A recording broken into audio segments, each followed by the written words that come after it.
So welcome to this webinar that is dedicated to our first fund, Katch Global Lending Opportunities.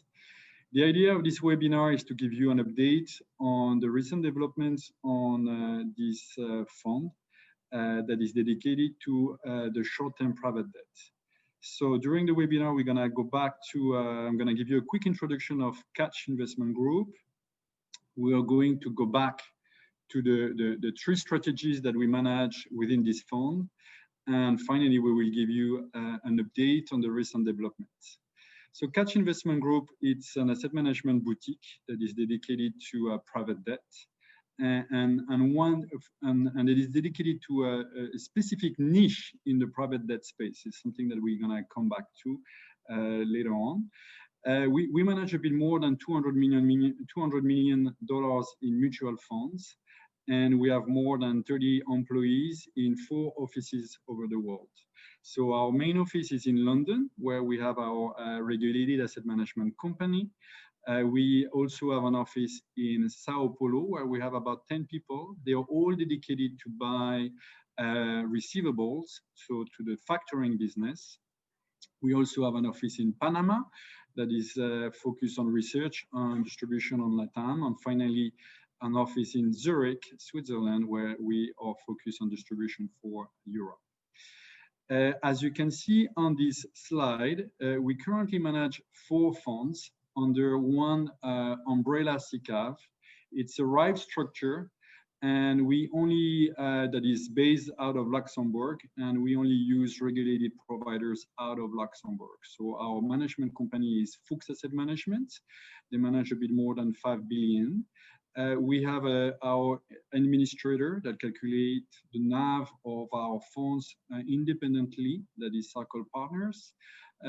Finally, our custody bank is Banque de Patrimoine Privé, and the auditor is KPMG Luxembourg. So on this slide, you can see that today we're going to focus on the Katch Global Lending Opportunities. It's a multi-strategy fund that is focused on short-term private debt, what we call the liquid private debt. The target return is 8% net per year, and we provide monthly liquidity. We also have one second fund that is focused on a real estate bridge loan that is just focused on the UK market, and the target return is also 8% in dollar per year. Finally, the third fund, it's a factoring fund in 100% invested in Brazil that has a higher target return of 10%. And with monthly liquidity as well. And finally, we have one fund that is dedicated to litigation finance purely on the UK market as well. On the following slide, you can see that we focus on a specific niche in the private debt space. So we only target 10% of the private debt space with short-term strategies. So we are extremely active in the factoring space and in the real estate bridge loan space. Though the duration of those strategies varies between 1 month and 9 months in average. And because of the short-term nature of the loans that we focus on, we are able to provide liquidity on a monthly basis to our investors. So that's really a competitive advantage that we have compared to our peers, is that we can provide this liquidity on a monthly basis within open-ended funds where you can get in and out quite easily. Of course, the return are not going to be the most aggressive returns in the specific universe. I mean, we usually target 8% net for investors, which is quite interesting, but it is true that you could potentially reach higher returns when you enter closed-ended funds with competitors such as Blackstone, for instance, that will offer funds in which you have to respect a lockup of usually around 5 years. All those strategies offer very strong collaterals. We only provide loans when we have very strong collaterals, and most of the time real estate collaterals, which means that if there is a default, we can seize the assets that are in collaterals to make sure that we achieve 100% recovery of the principal and also of the interest attached to the specific loan. So we always focus on downside protections, which is the key, always a key element for everything we do within Katch. On the following slide, so you can see the three strategies that we offer exposure to within the global lending opportunities. The target weight exposure, it's equally weighted between the three strategies. So it's about 33% on each strategy. And currently we have a higher exposure to bridge financing, which we thought was the most conservative strategy amongst the three. And this is why the current weight is about 40%, which we thought was a good strategy within during the crisis. But over the long term, the exposure will be equally weighted between the three. So I will present quickly the bridge financing, and then I'm going to let Pascal take over to present the factoring and the credit opportunity strategies. So bridge financing is a loan that you provide to a real estate developer. So we do it mostly in the UK, but we also do it in the US and in Germany for this specific fund. But most of the exposure is to the UK. We believe that the UK market is the most interesting market for bridge financing in the world, and for specific reasons. The first one is that you have a very strong law system in the UK, which allow us to take very strong collaterals on all the projects that we finance.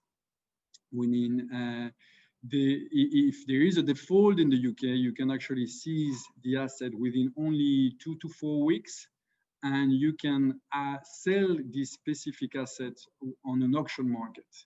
The auction market is extremely liquid in the UK, and an asset is usually sold at a discount of only 5%.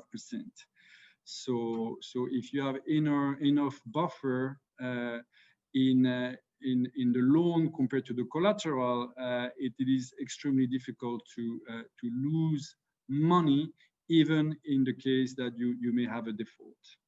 Also, you have a very good capacity for the bridge loan market in the UK. The UK market is bigger than all continental Europe for the bridge financing, meaning that you can potentially have a fund of $300–500 million and make sure that you do not have a lot of cash drag, because you always have new deals coming in. Also, we like the UK market because the market is extremely stable in terms of prices. If you look at the last 15 years, the population of the UK grew very fast, and the level of construction didn't grow at the same pace. As a result, you now have a big deficit of housing. We estimate this deficit to be around 1.5 million houses, especially in the periphery of London, where everybody wants to live. The central London is becoming extremely expensive, but people are still working within London. That may change with the COVID situation, but it is the case right now. And this is why we have a focus on houses for the middle class market, houses that have a value between 200 and 500,000 pounds. So that's the niche that we have for bridge financing that we do in the UK market. If we look at what happened this year, the UK market obviously experienced some issues with Brexit and with the COVID situation. But when you look at prices, which is the key element that we need to monitor when we do bridge financing, the market actually, instead of going down in terms of prices, went up. And the estimation right now from the data that we get is it's an increase of prices between 2 and 5%. So that's quite impressive And it is really due to the imbalance that we have between supply and demand. The demand is still pretty strong. People are still willing to invest a lot in for their primary house, and the supply is limited. It's even more limited this year that we saw some disruptions in terms of construction because of the lockdown that the UK experienced. So we remain confident that price will remain the volatility will remain very low, and the UK market is probably still one of the key market where you want to do bridge financing. For this specific strategy, we always choose the most conservative route for everything we do. And when we look at bridge financing, there are 4 factors that you need to take into account. The first one is the proportion of first lien versus second lien that you want to have in the fund. We only finance deals that have first lien, where we have first lien exposure, meaning that we don't want to be dependent on other lender that may have the first lien. In case there is a default, you need to negotiate with them for the sale of the asset, and this is completely something that we want to avoid. So everything that we do will be first lien. We always want to go finance deals where the LTV is low. So the LTV is the loan to value, which is basically the proportion of the loan that you have divided by the value of the collateral that you have in front of that loan, okay? And we do not finance anything higher than 70%. And actually the current LTV in our portfolio is only 59%, which means that you could get a correction of 40% of the real estate market, and our portfolio will not be affected. And this only during the period of time of the loan, which in our case, we have an average duration of only 4.5 months. So it is extremely complicated for us to potentially lose money with this specific strategy. And even more in the UK, where as we said before, we have this demand that is much higher than supply. Also, we do not apply any leverage. That's extremely important for, especially for bridge financing, because obviously the bank that may provide you leverage may withdraw that leverage when you need it the most during a crisis. So it's extremely important not to do leverage for this kind of strategy. And finally, the percentage of construction is extremely low in our portfolio. It's only lower than 10%. And this is why we believe that the bridge financing offer a very conservative exposure in the private debt space. I'm going to let Pascal present our factoring strategy now. Pascal, over to you. Yeah, thanks a lot, Stephane.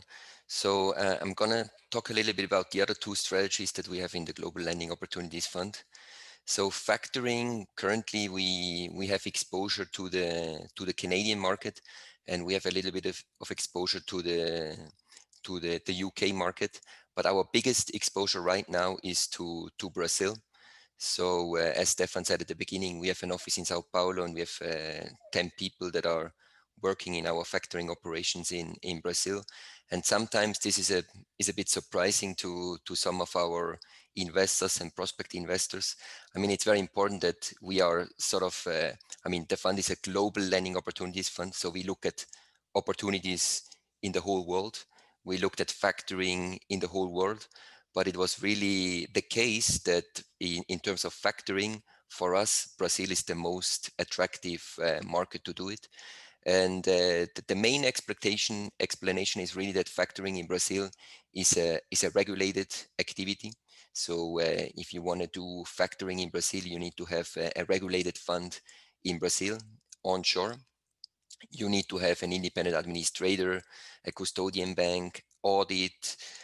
You have an independent risk manager. So there is a whole setup which is very similar to the setup that you have in, for example, in a Luxembourg fund. And this is a huge difference because it gives a lot of transparency and accountability to the industry that you don't have in many markets. For example, you don't have it in the US or in the rest of Latin America.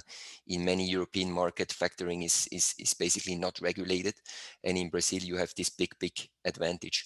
At the same time, you in Brazil, you have a banking sector that's extremely concentrated. So you have 4 large banks that dominate the market. They have now a market share of more than 80%. And it means that even though official interest rates in Brazil, they are now at 2%, you have lending rates that are still above 20% across the board in Brazil. And also for us, if we do factoring in Brazil right now, even if we choose the most conservative areas, we typically have 15 to 25% rates in local currencies. And the good thing about the situation right now in Brazil is that because the official rates are 2%, the hedging is very cheap as well. So we basically hedge all our BRL exposure, and which only costs us around 2% right now. So we have very attractive returns right now in US dollar terms when we talk about factoring in Brazil.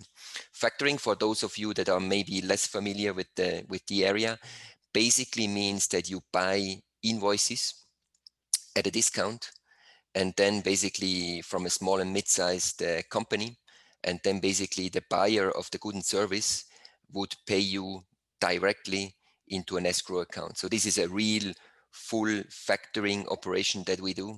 We're not talking about financing of receivables. We are really talking about taking ownership of the whole operation, which is a very important aspect. And the good thing about factoring is that you basically can pass a credit risk of a smaller company to a credit risk of a much larger company and still get very attractive rates. I mean, yeah, I can give you an example of in Brazil, if you have a producer of food, for example, a milk producer that sells the products to Walmart, obviously you buy the invoice from a small producer, which probably is willing to give you very attractive rates. But at the same time, you get a confirmation from the buyer, which in this case is Walmart, which is the obligor of the operation that would pay you directly into an escrow account.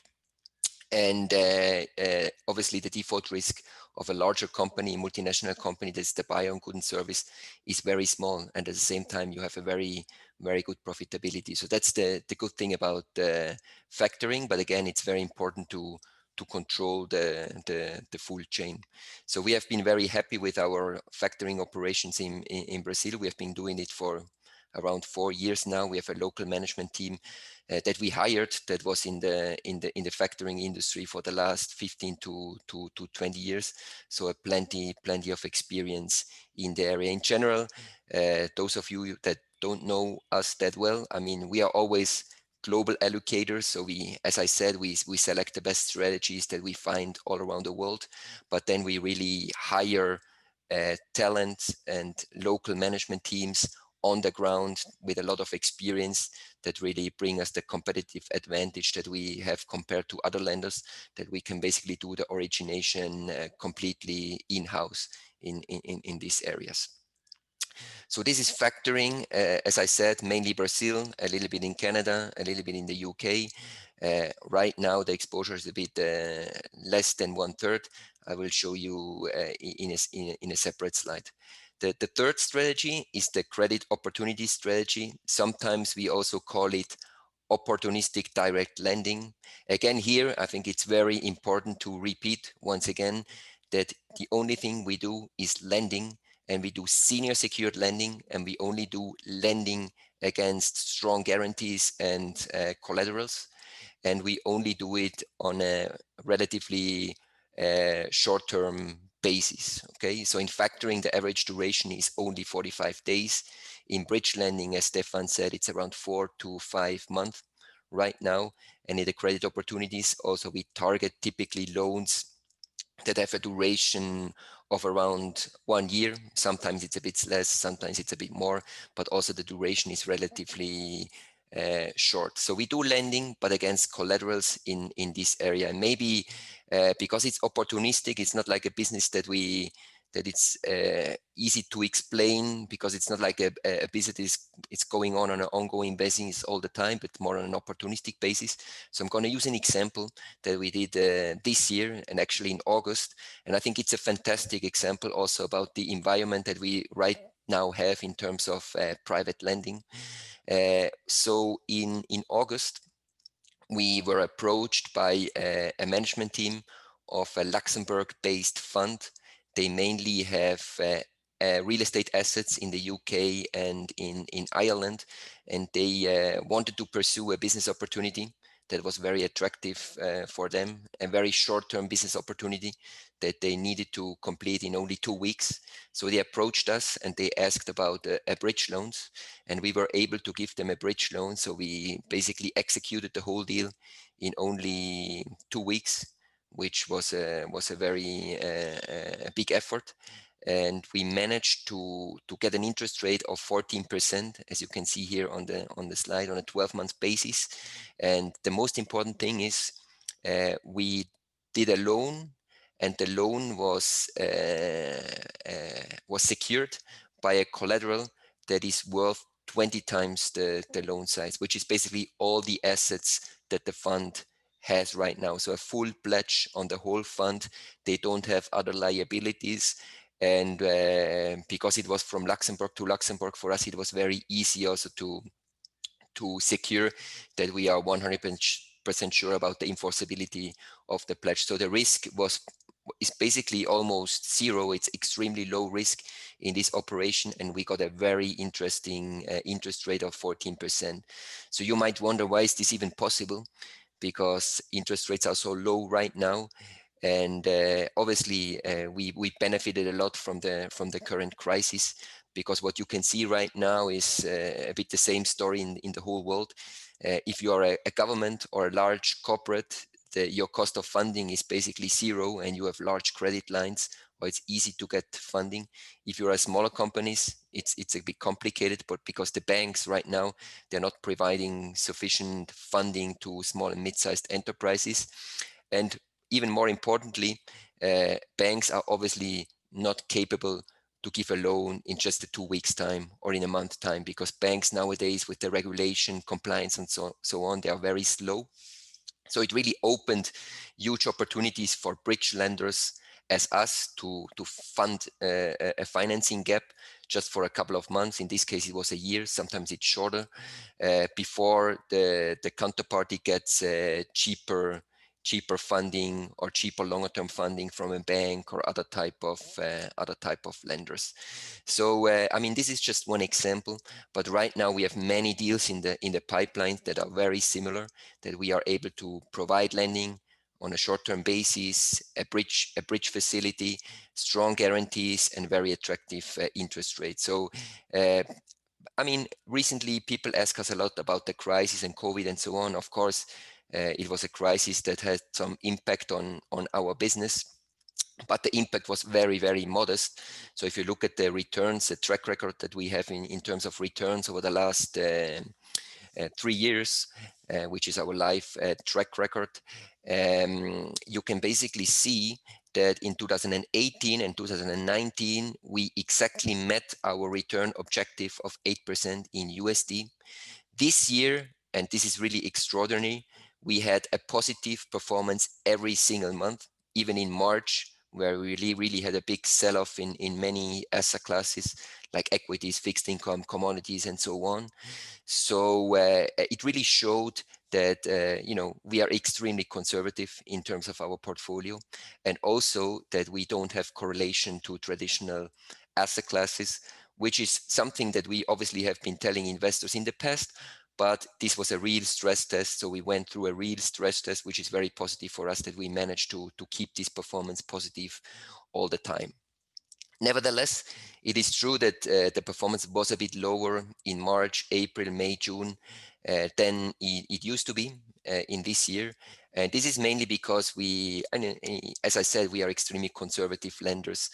We want to be seen as fixed income lenders. We want to be seen as someone that can provide liquidity all the time. So when we, obviously at the beginning of the crisis, everyone was a bit nervous. We also wanted to be extra conservative in terms of our lending activity, but also in terms of our cash planning. So we basically stopped investing in March when we saw that the COVID crisis was just emerging, and by the middle of May, towards the end of May, we had around 30% cash in the portfolio, which is good because it really was a proof of concept as well for us, because we have a very short duration in our portfolio, very short maturities. So you can really see that if we stop investing, our cash level goes up a lot. We wanted to have the cash because if someone wanted to exit for any type of reason, we wanted to be able to have enough cash in the portfolio. And the good thing is that at the end, we have not had a lot of redemption during the crisis. Actually, we grew the portfolio. I think as a group, we had like 50% growth in our assets under management in 2020, which is extremely strong for such a complicated year. And it obviously was like perfect for us. So I would also take the opportunity to thank our clients that always trusted in us and that kept investing with us, because having cash and liquidity in difficult economic times obviously gives us unique opportunities as the one that I just mentioned, and some additional deals that we right now have in the pipeline, and we could take advantage of them. So it's really, if there is stressful times, it's good to have a lot of cash. It's very good to have no leverage, and this really gave us a huge competitive advantage during the crisis. If we look at our exposure, how it has evolved over time, just to give you a bit more details on that. I mean, here it's a bit tough to see because you can see that the cash level, which is the upper area, the light yellow area in this chart, went up from March to April. It actually reached, as I said, 30% in mid-May, but towards the end of May, we implemented one of the first opportunistic deals that we had. It was a loan to a real estate developer in Belgium, also very low LTV of 50%, very attractive terms. So we invested money towards the end of May, and then we continue to invest a lot of money in the consecutive month. And right now we don't have that much cash anymore in the portfolio. We are receiving a lot of inflows right now, which is very good because we have a very good investing pipeline. So right now our biggest exposure is to Europe. Latin America is only Brazil. We have a little bit in North America, Canada, and the US. And then we have a little bit of exposure to Asia, but I mean, this might change over time with the opportunities that we are receiving. For us, it's always good to have some sort of diversification, which also means that the portfolio is much more robust and stable, even in turbulent economic times.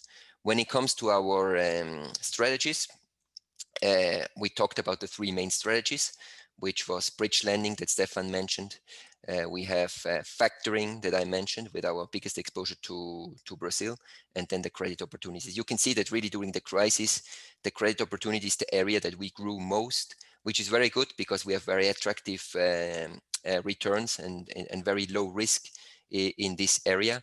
It's also very stable. So we believe that going forward, if we go back to the monthly returns, going forward, thanks to these recent investments, and you can see basically a first indication in September, which was our strongest month in our history with a 1% performance, which is very strong. So we believe that going forward, our portfolio is really going to benefit from the recent deals that we implemented in this area, in the opportunistic direct lending area. Factoring is a bit lower right now. Factoring, it is true that also was a little bit more challenging during the crisis. Now it's improving, so we are very happy now with the business right now. But it's true that during the lockdown, especially in Brazil, it was not easy, but still we always managed to have positive returns all the time. Very important, I mentioned that we are very conservative. Sometimes people they compare our lending strategies to other type of private lending strategies, like consumer lending in the US or other type of corporate lending or longer term lending. For us, it's so important just to highlight once again that we are fixed income alternative lenders. We are extremely conservative, and all the strategies that we have are low default strategies. So default rates are extremely low across the board. And as Stephane mentioned, if there is a default, we always get access to the collaterals, to the guarantees that we typically can sell easily. So we don't expect losses in the portfolio, which also explains once again why, if you look at the track record, the performance has been so stable all the time. If we look at our liquidity profile, and this is just to summarize it, I mentioned it very briefly. So we are short-term lender, senior secured, but we also wanted to be completely transparent with our investors. So we publish our liquidity profile on a monthly basis. And there are some other private debt funds that are open-ended, but they don't have a very good liquidity profile because they do longer-term loans. We focus more on shorter term loans, which is lower risk, more visibility in our view, but also it helps us to offer better liquidity for investors. So as Stephane said at the beginning, we offer monthly liquidity with 45-day notice for redemptions in the Global Lending Opportunities Fund. And this is very good, but it's also important to have the liquidity really implemented in the fund.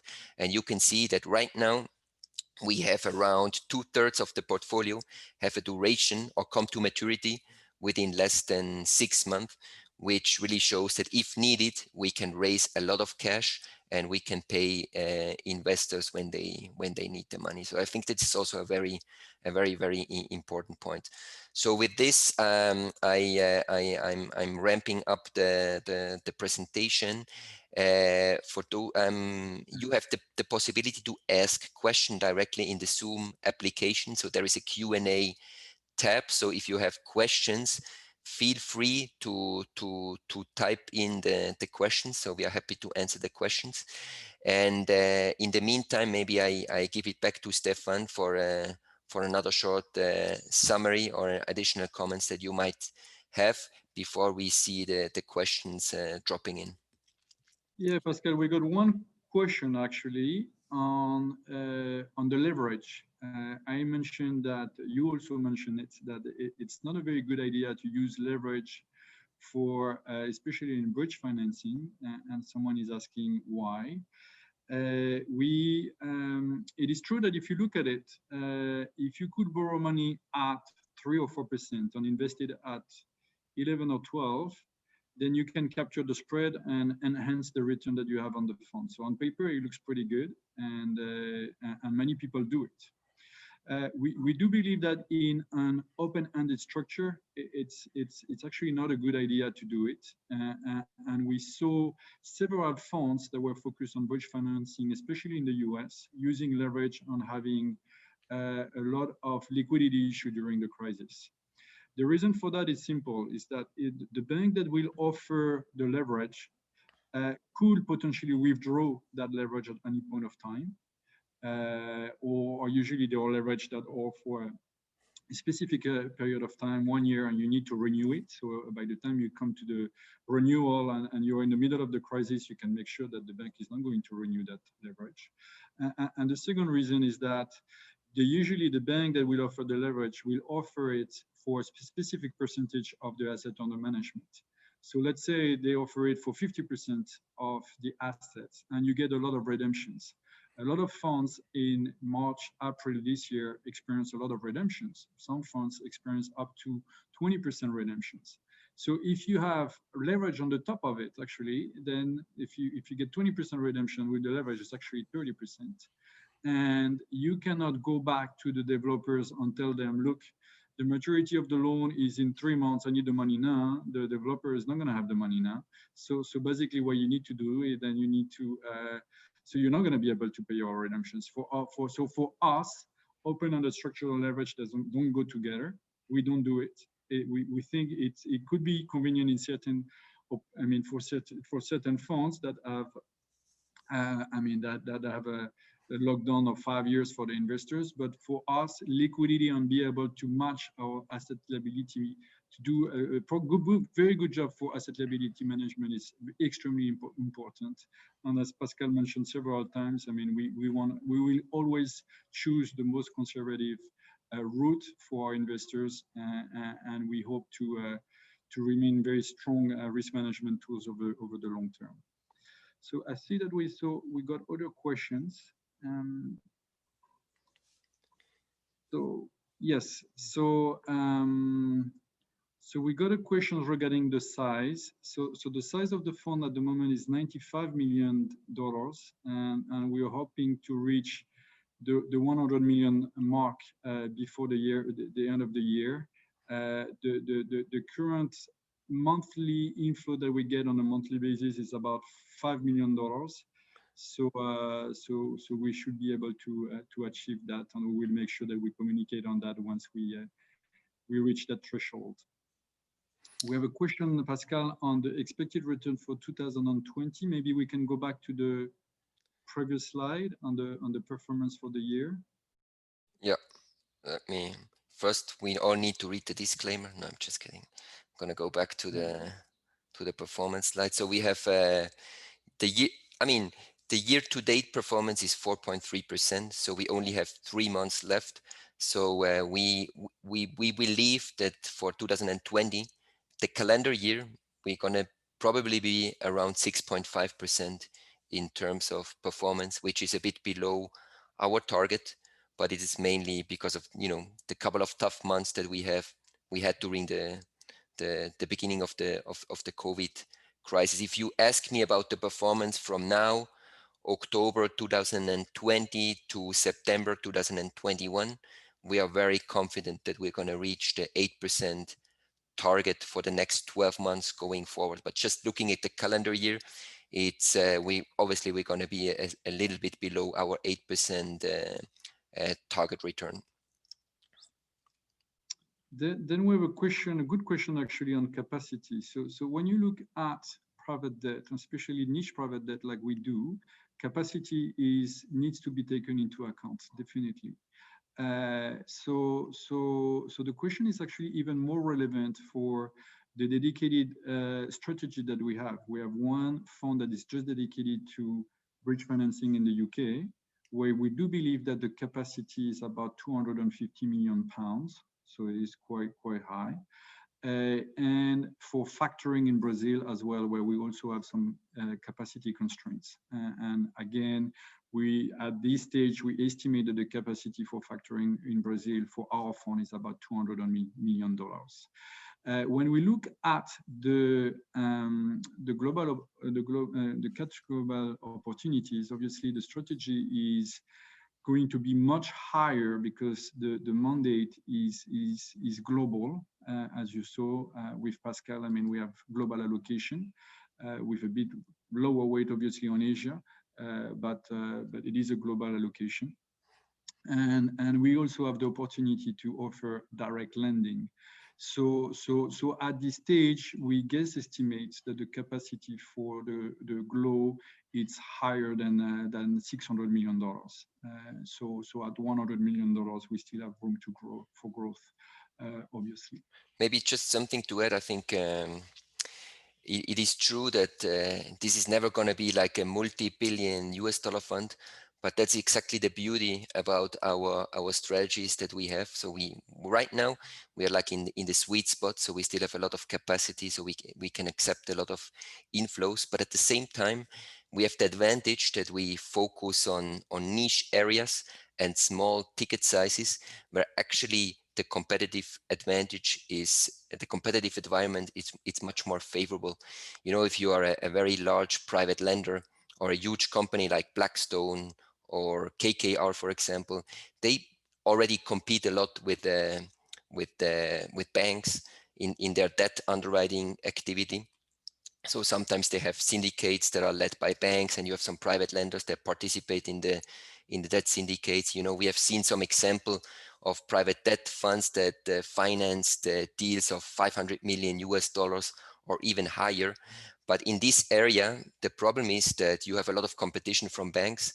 And the competition means that your terms are less attractive. So you have lower yields, and at the same time, you don't get a lot of protection. You don't get a lot of guarantees. And this is actually a trend that has been discussed a lot in the press as well. We talk about covenant light in leveraged loans or senior loans, in bank loans, and so on, which is a bit true also for the big private lender. But for a small lender like us, in this specific situation, special situation, like the example that I gave you, you really get higher returns and much, much, much stronger protection compared to the very large lenders. So we believe that this sweet spot that we right now have with our fund size, it's gonna persist at least until we get to 500, 600 million US dollar in assets under management. And we keep focusing on deals that have ticket sizes that are below 10 million US dollars, sometimes much lower. But are the areas where you basically have the least competition, which is very, very important. Pascal, the next question is on bridge financing, and someone is asking the difference of interest rate between the UK and the US, and difference between the risk return profile. Yeah. So I don't know if the question is on the difference of the market or the cost of hedging. Maybe we can address both. I would say probably it's about the expected returns that you have in the bridge lending area in the US versus the UK and versus Germany. So actually, it's pretty similar if you compare the US and the UK. US is a little bit lower, if I'm not mistaken. And again, maybe you can take the question, Stephane, because it comes back to the four factors that you mentioned in your presentation. So if you don't use leverage, if you have low LTV, if you do mainly first lien, and if you avoid development risk, usually the expected returns are at around 7-8%. Net, and this is very similar in the US to the UK. UK is a bit higher than the US. In Germany, it is true that the market is a bit less liquid, so less developed. So there might be some lenders that find higher returns, but also usually the duration is a bit longer. And then it depends a bit on the strategy, but I can imagine that in Germany, even though it's a conservative market, it is possible to find pretty attractive returns as well, and we have some experience in the German market as well. Okay, then we have a very concrete question. If someone invests 1 million euros, what will be its income on cash return, and when will he collect it? So we offer 8 different share classes for Katch GLO. Okay, we have some share classes in euro, in dollar. We have a retail share class and an institutional share class. And we have a share class that provide a dividend distribution, and we also have accumulation. So all the options are offered, but let's assume that it is someone that need to receive a dividend. The euro share class institutional distribute a dividend of about 6% per year. Okay, and the 6% are paid on a quarterly basis, so 1.5% every quarter. So in the example that was taken here, someone invests 1 million euros, he will receive 15,000 euros as a dividend every quarter, and this at the end of each quarter. The NAV appreciation, the fund will also increase in the case that we reach our target return of 8% net for investors. In that specific example, the NAV will increase by 2% every year on the top of the dividend that is being distributed. Then we have another question on the IRR estimated for someone that will stay 5 years in the fund. Do you want to address that, Pascal? The answer is 8%, which is our target return. So it's very important. It's very important that you know. I mean, we have an open-ended fund. So basically, if you invest, the money gets invested right away. We take care of the cash management, the liquidity management, and so on. And we really feel very confident right now with the target return that we have in the portfolio. It's obviously always tough to predict the future and what happens to interest rate in the next couple of years. But how we see the things right now is that we are economically speaking, we are recovering from a big crisis, the COVID crisis, even though there has been a lot of liquidity injection and so on. But I mean, it's probably going to take a while until we recover in many markets. Also, the economic environment has been sluggish before, low growth environment. So we believe that in the next couple of years, interest rates are likely to stay relatively low. But at the same time, the situation that we have been seeing basically since the great financial crisis in 2008, 2009, is that, because of higher regulations for bank like Basel III, Dodd-Frank, and so on, you can really see that, that small and mid-sized enterprises, they are still lacking a lot of funding. So for us, if we are able to be flexible, dynamic, also flexible in terms of strategies, geographic allocation, we really believe that we're going to find these jewels, these unique opportunities to be able to deliver 8% returns with extremely low risk profile. Then we have another question on which source does the data for your decision making come? So maybe I can answer that for bridge financing, and you can address it for factoring. But Pascal. I think it's more like for the direct lending opportunities fund, the direct lending area, the opportunistic direct lending. Okay. Do you want to answer that? Yeah, I mean, it is true that if you have a bridge lending operation like we have in the UK, or a factoring operation in Brazil, as I mentioned it briefly, obviously you have sales teams that are constantly in contact with brokers and different agents in the market to source the deals. If we talk about our opportunistic direct lending operations, the origination strategy is a bit different. So far, we have been presented actually a lot of deals via our professional network, be it via our local offices that we have in the different countries, or the network that we have, the 3 partners of Katch Investment Group we have with with a lot of asset managers, multifamily offices, fund distributors, and so on. So we get presented a lot of opportunities. So we weren't really lacking opportunities to fund. Usually I would say that we need to decline certainly more than 90% of the deals that are presented to us, and then we have always some good ones, and I think we in this area it's very important that you build a good reputation. And the reputation means that you need to be transparent and honest with your counterparties. You need to be fast in terms of your execution.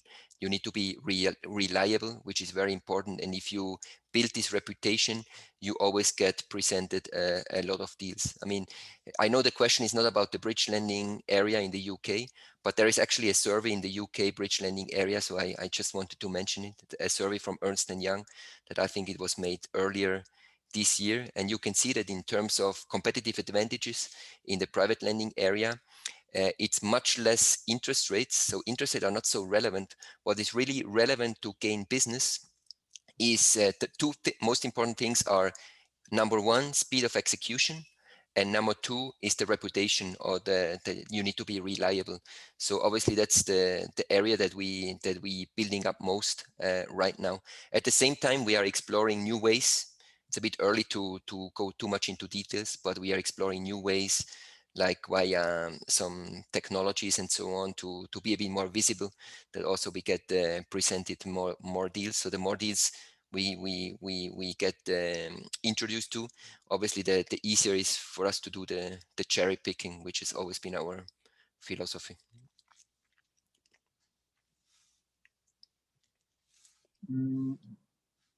Do we have any additional questions? Let me quickly check here in the chat. I think we... There is one on the source of the data, but I mean, maybe I can address that. I mean,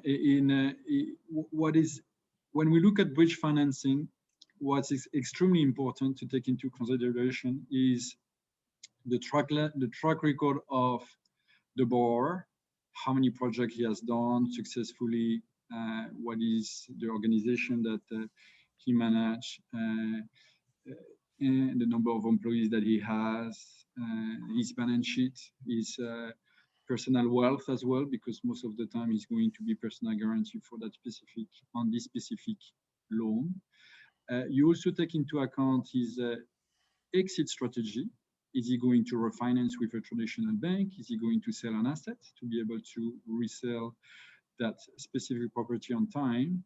But the most important, above all, is the value of the collateral. Okay, if I want to achieve a low LTV, lower than 70%, I need to make sure that the valuation of his property is done correctly. And so we only work with big valuation company, and they depend on a very specific on the location of the property. We will not always use the same valuation company.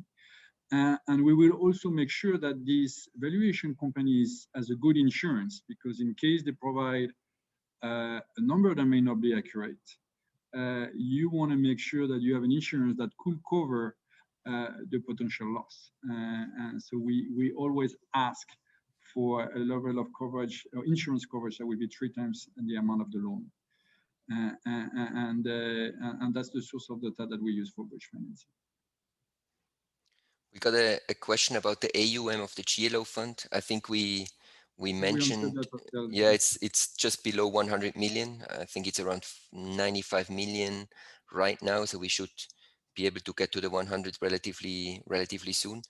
And we also manage a strategy that is basically very similar, where we have 50 million assets under management. So overall, let's say in the direct lending, in the global direct lending area, we right now we manage 150 million US dollar in this multi-strategy format. Okay, great. I don't think we have any additional questions. So we would like to thank you very much for attention today. And as always, we are available here if you have further questions and if you want to engage with us directly. Thank you very much for your time. We will organize next month another webinar, this time on the factoring topic for people that are mostly interested in factoring. Thank you very much. Thank you. Bye-bye. Good week. Bye-bye.